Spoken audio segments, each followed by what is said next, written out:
All right. Back for part two, how to be healthy without being a health nut.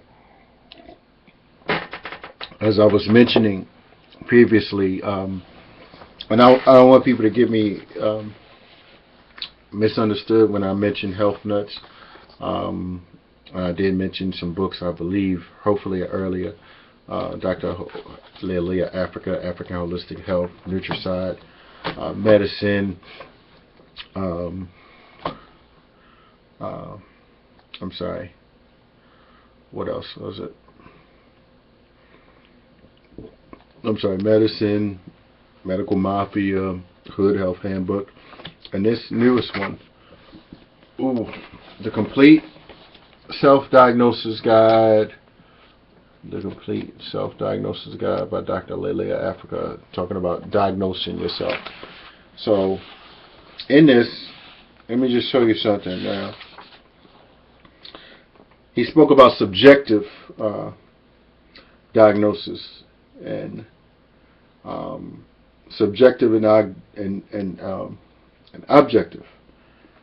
Now, objective are things that you can. I'm sorry. Subjective symptoms diagnosis requires observation, palpatory, sight, smell, and hearing, auditory. That's to tell what particular subjective symptoms that you can diagnose someone with. Now, as well as objective. Objective is things like, I believe, I don't know where I saw that. Your blood pressure, your pulse, a few other different things.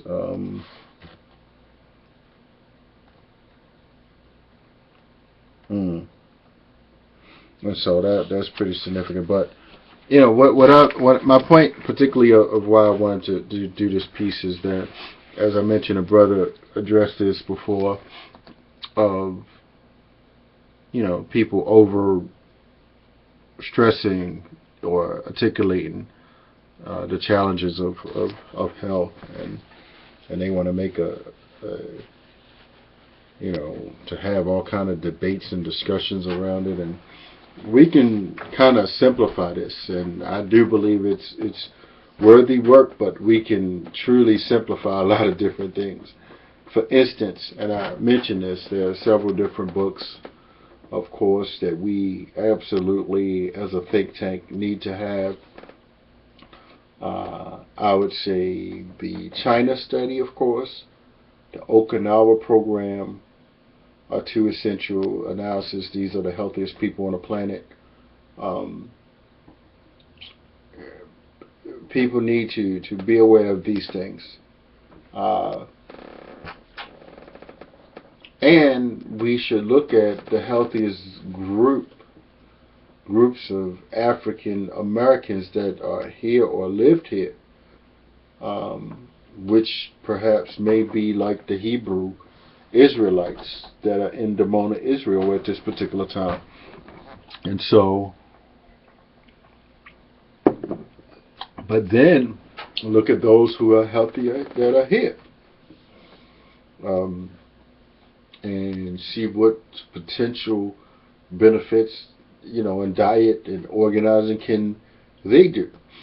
Um, so that's going to be some of the most essential strategic plans that's going to be laid out. But what's going to have to happen, and people are going to have to read certain things. Dr. Amos Wilson, of course, and I would have hoped that individuals could have truly worked to empower and keep him alive. That would have been, for all those health gurus that were around just 20, 30 years ago, and some of them are still out here talking. It's like, why wouldn't you go to this elder and, reach out for him and address, his challenges if he had those challenges? That is irresponsible. But I know what happened. You were running around trying to find some aliens, trying to find some space creatures and UFOs, some green little men to to drink with your damn green smoothie. That's what many of these individuals were doing. And so I do realize that many of us have this over romanticized discussion around health, and I believe that Dr. Africa's this particular book, that's why I got it, to be able to self-diagnose will lead many of us into the right direction. And another particular piece, and I wanted to, and I may have mentioned Dr. name right now, but AIDS, Diamonds, Empire, and Gold. AIDS, Diamond, I don't know, but Diamonds, Heroin, Diamonds, Gold, and Empire.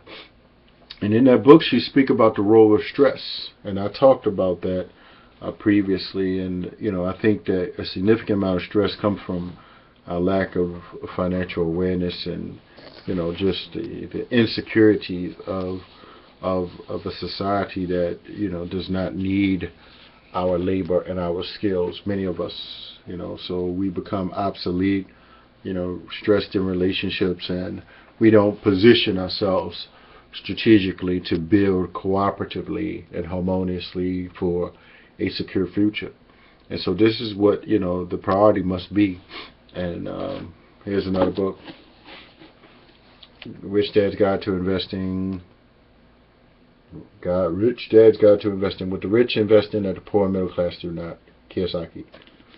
Now, for whatever reason, I know there's a significant amount of individuals who do not read that deeply or that broadly, or however you want to call it.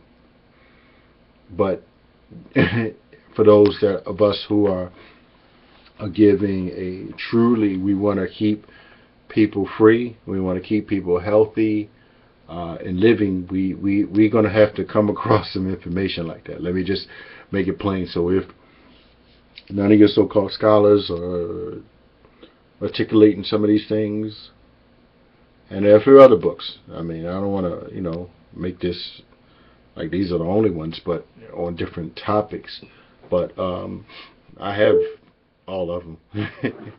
Absolutely. And so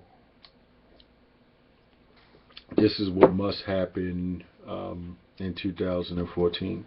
Now, let me close with this. Now, I personally, sometimes in your male-female relationships, which causes people a lot of stress, you have to lay down some laws. Like, look, what it's going to be. If it's going to be about wealth and freedom and health, or it's not.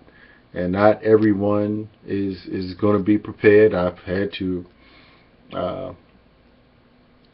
disengage from some individuals, and for the most part, I realize now that I'm kind of growing more successful, where I would have been if I had just stayed with these individuals, and that would not have been a beautiful look, for me.